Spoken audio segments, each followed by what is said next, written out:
So America has once again lied to the world and its own people, and nobody is surprised.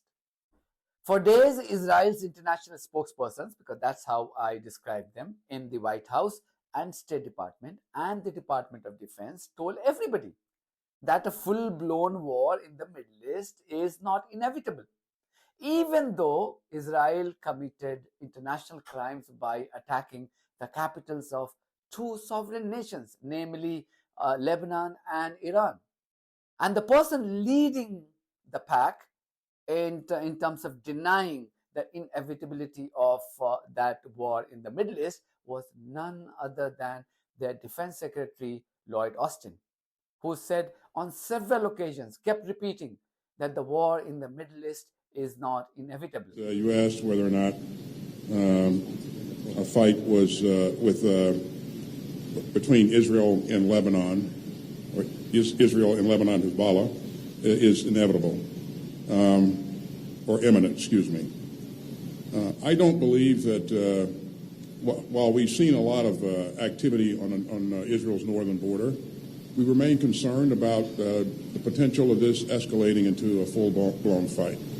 And I don't believe that a fight is inevitable. I think that, we'd like to see things resolved in a diplomatic fashion. As to whether or not Israel can manage a war in Gaza and a fight in Lebanon at the same time, Israel will do what it needs to defend itself, and it's demonstrated that time and again. We've committed to helping Israel defend itself for whatever it takes, and certainly that's not a scenario that we'd like to see occur. We'd like to see things resolved in a diplomatic fashion going forward. I don't think war is inevitable. I maintain that. I think there's always room and opportunities for diplomacy, and I'd like to see parties pursue those opportunities. Admiral, earlier this week you said that fears of an all-out war in the Middle East were exaggerated. Is that still your assessment, the White House's assessment of the situation following these latest strikes? We don't believe that an escalation is inevitable, and there's no signs that an escalation is imminent. But I also said that we watch it very, very closely. I also said, and said again today, that this is something that we've been concerned about since the 7th of October. It's not like we're brushing off concerns at all. We're watching this very, very closely, and it's been a chief concern of the president. And will the White House be urging restraint from Israel following this? I'm not going to talk about our diplomatic discussions with our Israeli counterparts.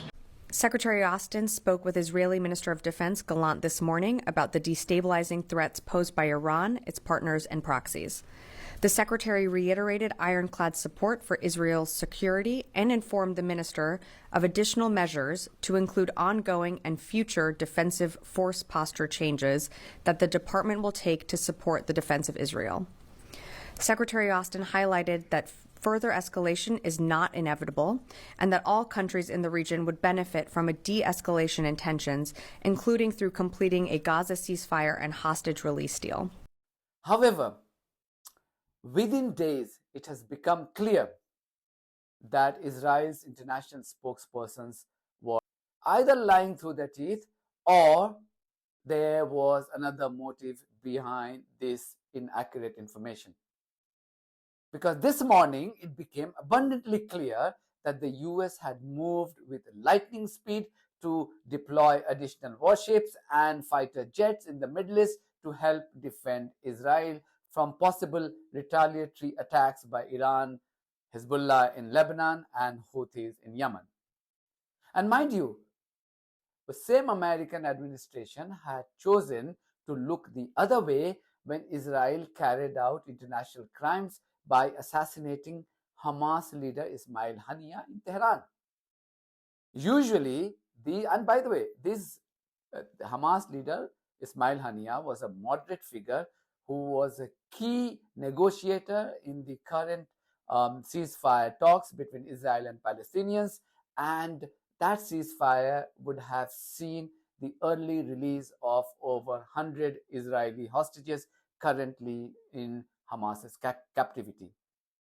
Usually, these Zionists like Antony Blinken and his minions are very quick to express their opinions when their illegitimate child Israel finds itself at the receiving end.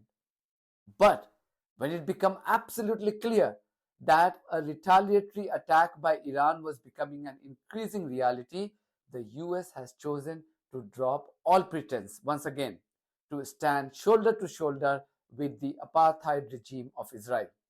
And why am I saying that? Because the moment America and Britain realize that the war in the Middle East is imminent, the US government and the UK government have told their citizens to leave Lebanon with the first available flight.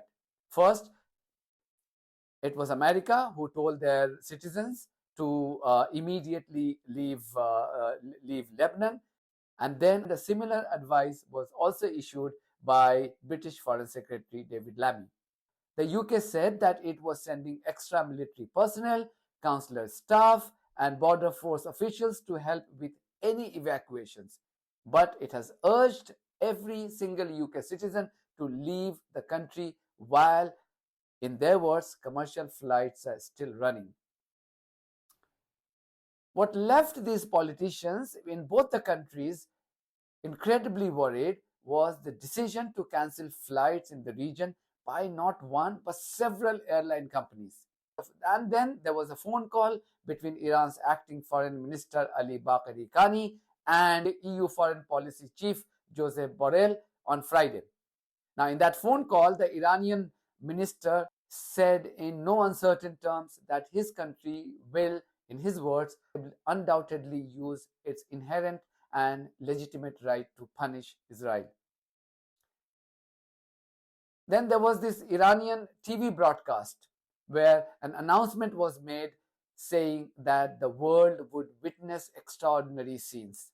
به حول و قوه الهی در ساعت‌های آینده جهان شاهد صحنه‌های محیرالعقول و اتفاقات بسیار مهمی خواهد بود که این صحنه‌های Whilst it's a disturbing development, look, I will never support war.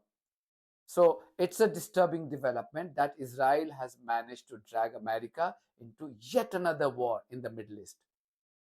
The question remains, and this is a question to all Americans, that, dear Americans, when would you realize that your tax money, your taxes are being used to fund the genocide of Palestinians and another illegal war in the Middle East?